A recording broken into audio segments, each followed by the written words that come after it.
Welcome to food ഇൻഷി. ഞാനിവിടെ ഒരു 400 gram മീൻ എടുത്ത് വെച്ചിട്ടുണ്ട്. ഇത് നെയ്മീനാണ്. നന്നായി വാഷ് ചെയ്ത് വൃത്തിയാക്കി എടുത്തിട്ടുണ്ട്. 400 ഗ്രാം ഉണ്ട്. പിന്നെ അതിലേക്ക് കുറച്ച് ഒരു 2 ടേബിൾ സ്പൂൺ മല്ലി, 2 ടേബിൾ സ്പൂൺ തേങ്ങ, 1 ടീസ്പൂൺ പെരിഞ്ജീരകം, ഒരു 4-5 മുളക്, കുറച്ച് കുരുമുളക്, 1 ടീസ്പൂൺ കുരുമുളക്, അതുപോലെ തന്നെ കുറച്ച് കറിവേപ്പില. ഇതെമ്പാടെ നമുക്ക് വറുത്തെടുക്കാം. അപ്പോൾ വറുക്കുന്ന സമയത്ത് ഈ പൊടി ചേർക്കേണ്ട. അത് പൊടിയായതുകൊണ്ട് ഞാൻ ചേർക്കുന്നില്ല. നന്നായി വറുത്തെടുത്തിട്ട് നല്ലൊരു നാടൻ മീൻ കറി ഉണ്ടാക്കിയെടുക്കാം നമുക്ക്.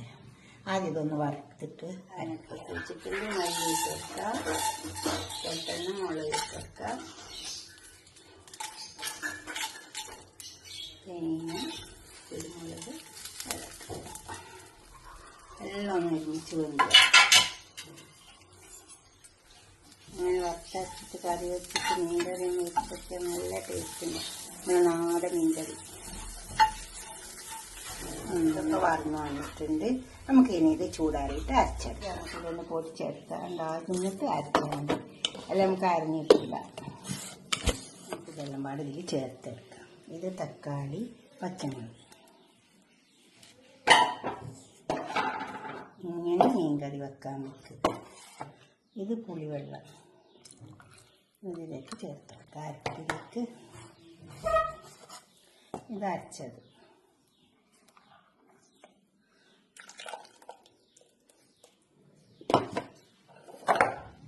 ഇതിലേക്ക് ഇഞ്ചിയും വെളുത്തുള്ളിയാണ്. പിന്നെ ഉപ്പ് എപ്പോഴും ആവശ്യം വരും. ഇതൊന്ന് നന്നായി കുഴച്ച് ചേർത്തെടുക്കാം. ഈ തക്കാളിയൊക്കെ അതിൽ നന്നായി ഉടച്ചെടുക്കാം.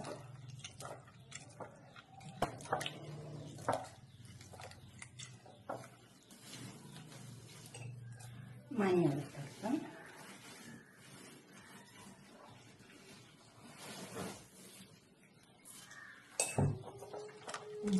നമുക്കിത് അടുപ്പിക്കാം. നമുക്ക് ഈ അരപ്പ് ഈ കാലി ചട്ടിയിലേക്ക് ഒഴിച്ചു.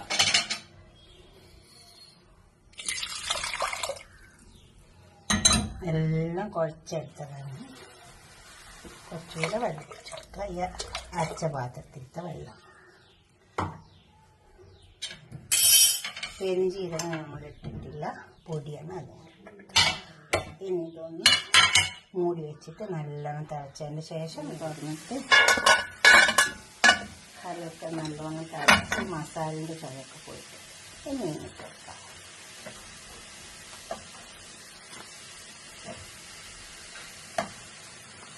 ഇങ്ങനെ ഒന്ന് വറുത്തരച്ച് കറി വെച്ച് കേട്ടാൽ നല്ല ടേസ്റ്റ് ഉണ്ടാവും. ഇളക്കി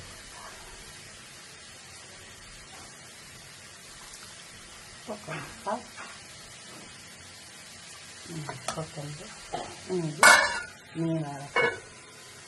കണ്ടോ ഈ കറിയെല്ലാം തിളച്ച് വഴറ്റിയെല്ലാം വന്നാണ്. ഇനി ഇതെന്താ ചെയ്യേണ്ടത്? ചെറിയ ഉള്ളിയിൽ അതിട്ടിട്ടൊന്ന് നമുക്ക് തൂമിച്ചെടുക്കാം. അപ്പം നല്ല ടേസ്റ്റ്. ഇത് മൂപ്പിച്ചിട്ടെടുക്കാം. അതിന് നമുക്ക് വെളിച്ചെണ്ണ ഉപയോഗിക്കാം. അപ്പം നല്ലതുണ്ടാവും. കറി ഇങ്ങനെ കറി വെച്ചാൽ വെളിച്ചെണ്ണ നല്ല രസമുണ്ടാവും. വെളിച്ചെണ്ണയിൽ ഒന്ന് മൂപ്പിച്ചെടുത്താൽ കുറച്ച് ഒഴിച്ച് വെച്ചിട്ട് ചെറിയ ഉള്ളി ഇട്ടിട്ട് ചെറിയ ഉള്ളി നല്ലോണം മുട്ടാൽ നമുക്ക് കറിയിലേക്ക് വെക്കാം. ചെറിയ ഉള്ളി നല്ലോണം മുട്ടിയാൽ കറി നന്നായി വറ്റിയൊക്കെ വന്നിട്ടുണ്ട്. ഉണ്ടാക്കും.